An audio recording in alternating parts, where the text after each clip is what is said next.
Good morning student, class 8 हम पढ़ेंगे आज वचन परिवर्तन के नियम। आकारांत पुल्लिंग शब्दों के अंत में प्रयुक्त आ को ए में बदलकर बहुवचन बनाते हैं। जैसे छाता का छाते, हीरा का हीरे, घोड़ा का घोड़े, कौवा का कौवे, गला का गले, मुर्गा का मुर्गे, कमरा का कमरे, बेटा का बेटे। तो आ से ए बना करके वचन परिवर्तन किया जाता है।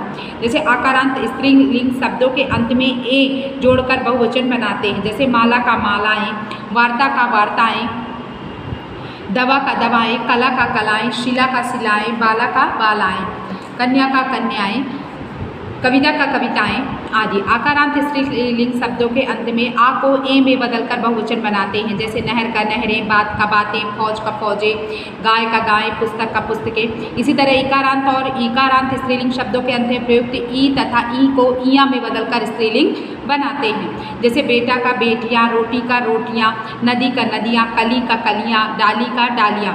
स्त्रीलिंग शब्दों के अंत में प्रयुक्त ऊ और ऊ औ के आगे ए को जोड़कर तथा ऊ को ऊ में बदलकर बहुवचन बनाते हैं। जैसे गौ गौवें, धातु धातुएं, जुजुएं, ऋतु ऋतुएं, वधु वधुएं, बहु बहुएं।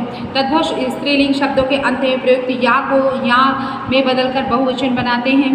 डिबिया डिबियाँ, चूहिया चूहिया, चिड़िया चिड़िया, लुटिया लुटिया, खटिया खटिया, बंदरिया बंदरिया। कुछ शब्दों के अंत में गण, दल, जन, वर्ग, वृंद तथा लोग लगाकर बहुवचन बनाते हैं। जैसे गरीब गरीब लोग, टिड्डी टिड्डी दल, अध्यापक अध्यापक वर्ग, गुरु गुरुजन, मजदूर मजदूर वर्ग। एक वचन विद्यार्थी विद्यार्थी गण, कर्मचारी कर्मचारी वर्ग, छात्र छात्रगण, शिक्षक शिक्षक गण, सज्जन सज्जन वृंद। इस तरह जो है एक वचन से बहुवचन बनाया जाता है।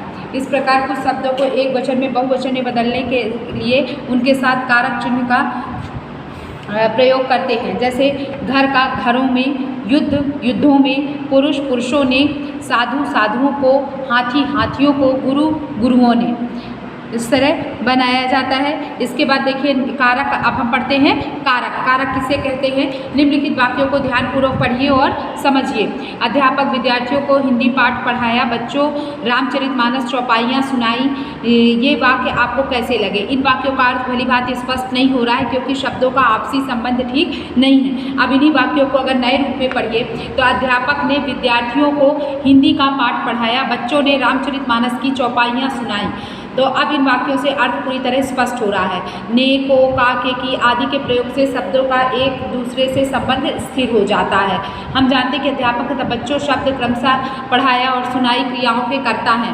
पाठ का हिंदी तथा चौपाइयाँ का रामचरितमानस से संबंध है। इन वाक्यों में प्रयुक्त ने, को, का, के, की कारक के विभक्ति चिन्ह है। इन विभक्ति चिन्हों को कारक चिन्ह या परसर्ग भी कहते हैं। तो इस प्रकार कारक की परिभाषा क्या हुई?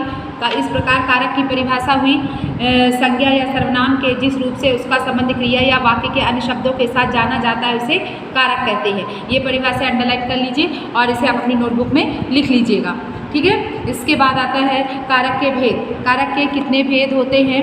कारक के 8 भेद होते हैं। कर्ता कारक, कर्म कारक, करण कारक, संप्रदान कारक, अपादान कारक, संबंध कारक, अधिकरण कारक और संबोधन कारक। तो कर्ता कारक का चिन्ह क्या है? ने, कर्म कारक को, करण कारक से, संप्रदान कारक से के द्वारा और आपादान कारक से, संबंध कारक का, के, की, अधिकरण कारक में पर, संबोधन कारक हे, अरे, ओ। इसके बाद आइए हम पढ़ते हैं कर्ता कारक का कैसे करते हैं। कर्ता कारक का अर्थ है कार्य करने वाला। संज्ञा या सर्वनाम के जिस रूप से क्रिया करने का बोध होता है उसे कर्ता कारक कहते हैं। इसका प्रयोग कारक चिन्ह ने के साथ या कारक चिन्ह के बिना दोनों रूपों में होता है। जैसे स्नेहा पुस्तक पढ़ती है, तो पढ़ती है कौन पढ़ती है? स्नेहा पढ़ती है। नेहा ने खाना खाया, खाया किसने खाया? नेहा ने खाया। कर्म कारक क्रिया के कर्म का फल अथवा प्रभाव जिस वस्तु अथवा व्यक्ति पर पड़ता है उसे कर्म कारक कहते हैं। अंडरलाइन कर लीजिए, इसे नोटबुक पर लिखना है आपको। जैसे पुलिस चोर को पकड़ती है, तो पकड़ती है किसको? पकड़ती है चोर को। अनु पुस्तक पढ़ती है क्या पढ़ती है? पुस्तक पढ़ती है। अध्यापक ने छात्र को पढ़ाया, किसको पढ़ाया? छात्र को पढ़ाया। इसके बाद है करण कारक। करण का शाब्दिक अर्थ है साधन, कर्ता द्वारा क्रिया जिस साधन से संपन्न होती है उसे करण कारक कहते हैं। करण कारक में से, के द्वारा के साथ कारक चिन्हों का प्रयोग होता है। वह साबुन से कपड़े धोती है, किससे धोती है? साबुन से। नेहा पेंसिल के द्वारा पत्र लिखती है। किसके द्वारा लिखती है? पेंसिल से। गाय को रस्सी से बांधो, किससे बांधना तो है कि किससे बांधो? रस्सी से। रुद्र हर्ष के साथ स्कूल गया, रुद्र किसके साथ स्कूल गया? हर्ष के साथ। तो इसके कारक चिन्ह है से, के द्वारा, से के साथ। संप्रदान कारक, संप्रदान का अर्थ होता है देना। कर्ता जब किसी को कोई वस्तु देता है अथवा किसी के लिए क्रिया करता है, कर्ता जब किसी को कोई वस्तु देता है अथवा किसी के लिए क्रिया करता है तो उसे संप्रदान कारक कहते हैं। संप्रदान कारक में के लिए को कारक चिन्ह का प्रयोग होता है। माली ने पौधों को पानी दिया, किसको पानी दिया? पौधों को। अनुप्रिया मेरे लिए पायल लाई, किसके लिए लाई? मेरे लिए लाई। कामना ने मुस्कान को उपहार दिया, किसको दिया? मुस्कान को। अपादान कारक शब्द के जिस रूप से एक वस्तु का दूसरी से अलग होने का भाव प्रकट हो उसे अपादान कारक कहते हैं। अपादान कारक में से कारक चिन्ह का प्रयोग होता है। इसे अंडरलाइन कर लीजिए। शब्द के जिस रूप से एक वस्तु का दूसरी से अलग होने का भाव प्रकट हो उसे अपादान कारक कहते हैं। अपादान कारक में से के कारक चिन्ह का प्रयोग होता है। नल से पानी बह रहा है, किससे बह रहा है? नल से बह रहा है। तो अपादान कारक है नल और कारक चिन्ह है से। वह छत से गिर पड़ा, कहाँ से? छत से। अपादान कारक छत और कारक चिन्ह से। पेड़ से पत्ते गिरते हैं, पेड़ से। तो क्या हो जाएगा इसमें? पेड़ है अपादान कारक और कारक चिन्ह है से। इसके बाद आता है संबंध कारक। वाक्य में जब एक संज्ञा या सर्वनाम का दूसरे संज्ञा या सर्वनाम से संबंध प्रकट होता है तो वह संबंध कारक कहलाता है। संबंध कारक में का, के, की, ने, के, ना, ने, नी, ने और रा, रेडी के कारक चिन्हों का प्रयोग होता है। जैसे यह प्रज्ञा की साइकिल है, किसकी साइकिल है? प्रज्ञा की। नेहा निधि की बहन है, किसकी बहन है? निधि की। और सचिन अपने मित्रों के साथ खेलता है किसके साथ खेलता है? अपने मित्रों के साथ खेलता है। तो के क्या है? कारक चिन्ह है।